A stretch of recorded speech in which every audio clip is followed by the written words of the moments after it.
So guys, आज की कहानी झारखंड में रहने वाले शंकर नामक एक ऑटो ड्राइवर की है, जो कि एक रात झारखंड में घाटशिला स्टेशन के बाहर ऑटो खड़ा करके सवारी का वेट कर रहा था।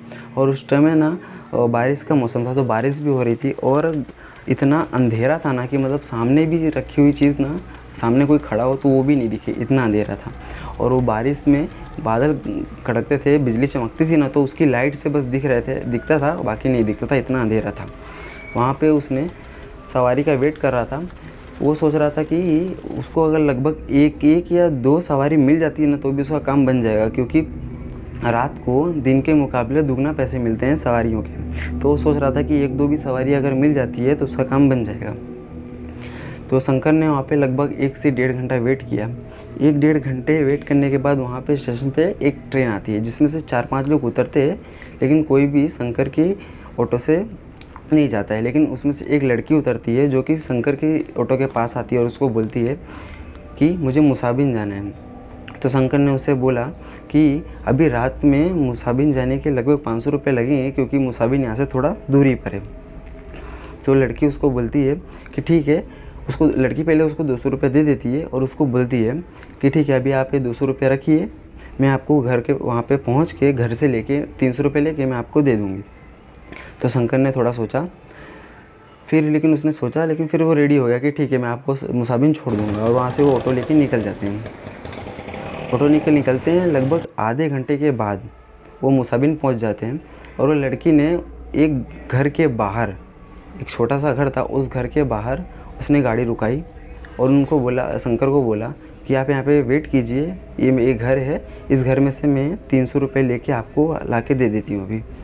शंकर ने वहाँ पे बारिश में ऑटो के अंदर बोला ठीक है, रेडी हो गया, ठीक है आप लेके आइए, मैं यहाँ पे वेट करता हूँ।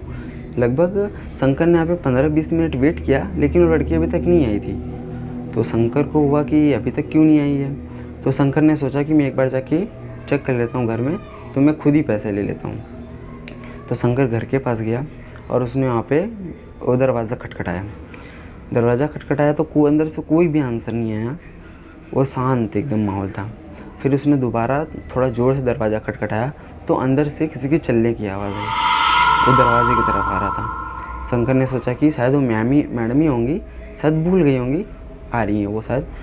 तो दरवाज़ा खुला तो उसके अंदर से एक बुढ़ा निकला, जो कि उसको देख के थोड़ा ऐसा शौक था कि रात को ऐसा क्यों, कौन आ गया ऐसा। तो उसने शंकर को बोला कि कौन हो तुम और रात को आपको क्या चाहिए ऐसा। तो शंकर ने उस बूढ़े आदमी को बोला कि वो एक मैम साहब आई है ना घर में, उन्होंने मेरा अभी पूरा भाड़ा नहीं दिया है, मुझे उनसे पूरा भाड़ा लेने का है। मैं इतना देर से यहाँ पे वेट कर रहा था, मैडम ने बोला मैं 300 रुपये लेके आती हूँ, लेकिन अभी थोड़ा टाइम हो गया, लेकिन मैम साहब अभी आए नहीं हैं, तो इसलिए वो मैम साहब को बुला दीजिए, मेरे को उनसे भाड़ा लेने का है ऐसा। तो बुढ़ा थोड़ा सोचने पड़ गया कि उसने बोला कि यहाँ पे तो कोई मैम साहब नहीं रहती है। तो शंकर ने बोला कि मैडम तो मेरे ऑटो में से उतर के घर के अंदर ही आई हैं। और उसकी नज़र, ऐसे बात करते करते उसकी नज़र एक घर पे रखे हुई दीवार पे लगी हुई फ़ोटो पे गई, जो कि उस मैम साहब की फ़ोटो थी। तो शंकर ने इशारा करते हुए उस बुढ़े को बताया कि यही वो मैडम साहब है जिनको मैं स्टेशन से अभी लेके आया, और इन्हीं से मुझे पैसे लेने बाकी हैं अभी। तो बुढ़ा थोड़ा सोच में पड़ गया और वो एकदम आश्चर्यचकित बोलते हैं ना, उस टाइप में था। और वो उसी में से उसको बोलता है कि तुम इसको कैसे लेके आ सकते हो, इसको मतलब इस लड़की को तो मरे हुए 8 साल हो गए हैं और ये मेरी पोती है।